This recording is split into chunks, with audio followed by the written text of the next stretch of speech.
Morality. You and your best friend have been very close since childhood. One day you are home alone watching a movie when your best friend stops by. When you look at them, their face seems swollen and they look upset. When you ask what is wrong, they tell you that they had an argument with their significant other and out of nowhere their spouse punched them in the face. They refuse to call the police since it was the first time, so you tell them to stay at your place for the night so everyone can cool off. The next morning you have breakfast with your best friend and then they head back home to their significant other. You spend the rest of the day running errands and head home soon after and go right to bed. The next morning you wake up and receive a call from the police and they ask you if you've seen your best friend in the past 24 hours, which you say no. Police tell you that your best friend was reported missing by their mother since they didn't show up to an event. Your heart sinks and you immediately tell the police about the incident the night before between your best friend and their significant other. After the call, you spend the rest of the day trying to find your best friend to no avail. Later that evening, you find out that your best friend's significant other was arrested and charged with murder. Even though there was no body found, the police feel like they still have enough evidence to charge the spouse. You head to bed soon after, and at around midnight, you receive a call from an unknown number. When you answer the phone, your heart drops as you realize the voice on the other end is your best friend. Before you can comprehend a sentence, your best friend tells you that they faked their death and made it seem like their spouse did it. Your best friend makes it clear that they want their spouse to suffer for a crime they did not commit as an act of revenge for hitting them the night before. They are planning to leave and live comfortably on an island while their significant other spends the rest of their life in prison. They tell you where they're currently staying and that they're planning on leaving the country tomorrow. They soon hang up and you sit there in shock, wondering what to do next. Do you call the police and tell them the location of your best friend, releasing their spouse from prison, but putting your best friend in prison for falsifying a crime? Or say nothing, allowing your best friend to leave the country and putting someone in prison for a crime they did not commit, but believing the spouse deserves to suffer for hitting your best friend? Hey, let's test your morality. At the end morality. of the day, it's none of my business, bro. It's none of my business. The police should do their due diligence, find the body or whatever, bro. Like, that's none of my business. I'm not saying nothing. I'm just minding my business. Let me know what y'all think, though.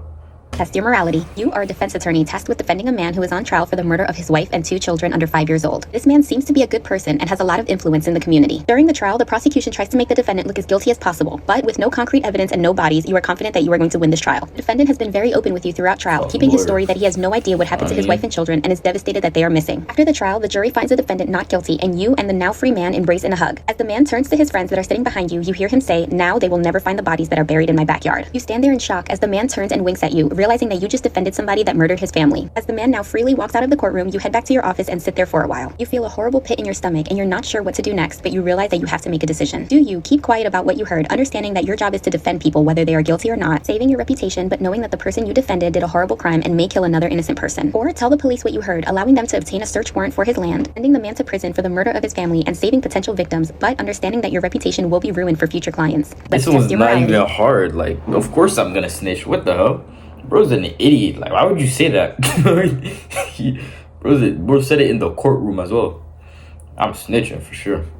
What the hell? Let's test your morality. You and your spouse have a 16-year-old child together. One evening, your child asks if they can go to the mall with their best friend, and you agree. You and your spouse stay home and enjoy a movie together when you receive a call an hour later from police. They tell you that your child is okay, but there was an incident at the mall and you need to come pick them up. You make it to the mall where police inform you that your child's best friend passed away after falling off the mall garage rooftop. You are in shock, but snap back to reality when you hear a woman and a man crying, and you recognize them to be the deceased child's parents. You know the parents well enough and feel heartbroken for the loss of their only child. You finally find your child and head back to the car when you are stopped by the parents. They beg your child for answers as to what happened, but your child maintains their story that their friend was goofing off at the edge of the rooftop and fell. The parents nod their head and walk away, seeming defeated, and you and your family head back home. You all decide to head to bed early after making sure your child is okay when you're awakened at around 2 a.m. by your child at your bedside, seeming distressed. You ask them what is wrong and they tell you something that you were not prepared to hear. They tell you that their friend did not just fall off of the rooftop, they were pushed. They recognize the person who pushed their friend to their death but did not say anything since they were part of a gang. Your child states that after they pushed their friend, they threatened your child if they told. Your child is now thinking about confessing to the police but wants your help on what to do. Do you inform your child to tell the truth, giving the police the proper information to arrest the killer, getting justice for a child's death but knowing that your child might be in danger of retaliation from snitching? Or inform your child to say nothing, allowing someone to get away with the murder of a child, knowing the family will never get justice or answers, but keeping your child out of the situation at all costs? Bro, are the police like bums or something, bro?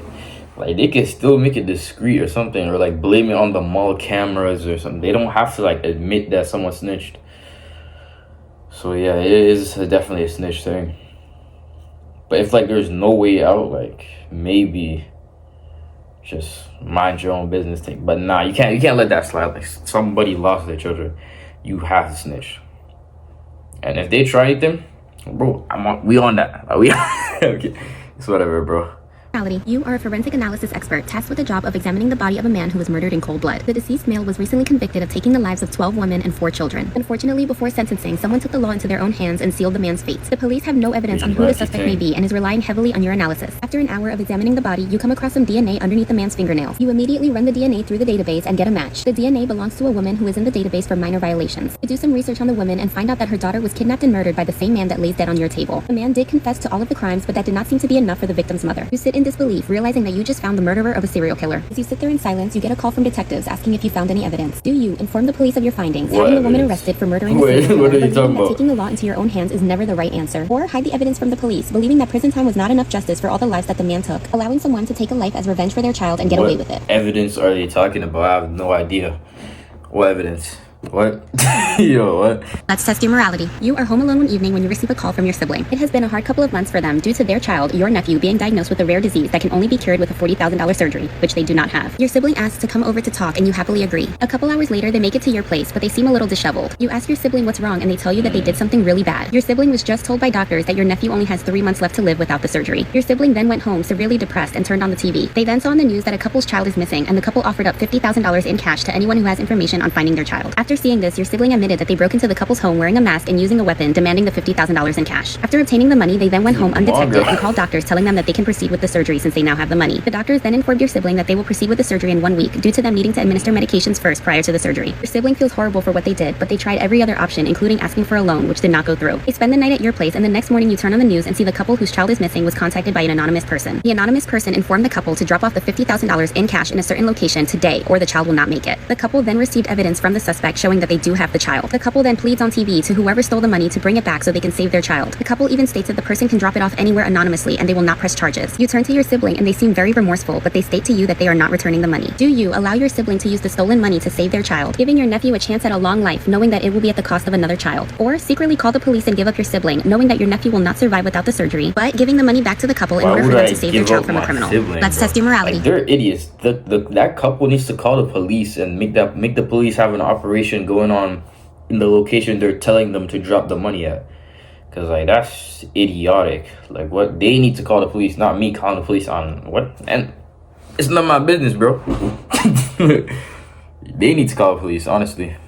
Test your morality. You, your significant other, and your child spend a Saturday afternoon at the mall shopping. After a couple hours of shopping, you all call it a day and head back to your car through the garage. While you and your significant other are packing the bags in the car, you hear your child scream, causing you to both turn around and see a homeless man holding a gun. The man is screaming incoherently while waving around the weapon. Your significant other starts to move slowly towards the child so that they can stand in front of them, but they accidentally trip over something on the ground, causing the homeless man to start shooting. Before you can react, you realize that you were shot and immediately hit the ground and pass out. You wake up in the hospital and see police and doctors surrounding your bed. The doctors tell you that you were shot multiple times, but after hours in surgery, they are confident that you will recover. You immediately ask about your significant other and child, and the doctors tell you despite their best efforts, they were unable to save them. The police step in and ask if you can give a detailed description of the shooter, and you do the best you can. Weeks pass, and you are discharged from the hospital and return to a now empty home. As you sit in silence for hours, you receive a phone call from the police. They inform you that they believe to have found the suspect and want you to head over to the station. You race to the station and look through the one-way mirror and see the person that took your family away uncontrollably crying. You tell the police that they found the right person and demand the death penalty. The police tell you that the man is a veteran who served his country for 12 years and was honorably discharged due to being wounded in combat. After being sent back home, it was very hard for him to maintain a job due to his PTSD, causing him to lose his home. The man began to have flashbacks of him during war, causing him to reenact traumatic events. He was on medications that helped him greatly, but unfortunately the government took away his insurance due to him no longer serving. During the shooting of your family, the man was having a flashback of his military best friend being murdered during combat. The police tell you that after being arrested, they took him to a mental facility where he received medications and is now coherent and cannot forgive himself for what he did. Just then, the prosecutor enters the room and asks you if you want to go for the death penalty. Do you go for the death penalty, understanding that the homeless man was not in control, but believing he deserves death after taking away your family? Or request the man to be sent to a mental facility, knowing that he took away your family, but giving him the help he needs due to the failure of the government? Bro, what the hell? Yeah, he's about to join his friend. What? Maybe not the death penalty, but he needs to like rot in jail or something. Because this is a war he chose. He got PTSD from war he chose to fight, and now he's messing up my what? He needs to go somewhere. But yeah, maybe I don't know what I would do in that situation because I'm not in it. But it takes maturity to just let it go and go like, yeah, you can go to a mental facility. This guy, yeah, that's crazy. What do y'all think though?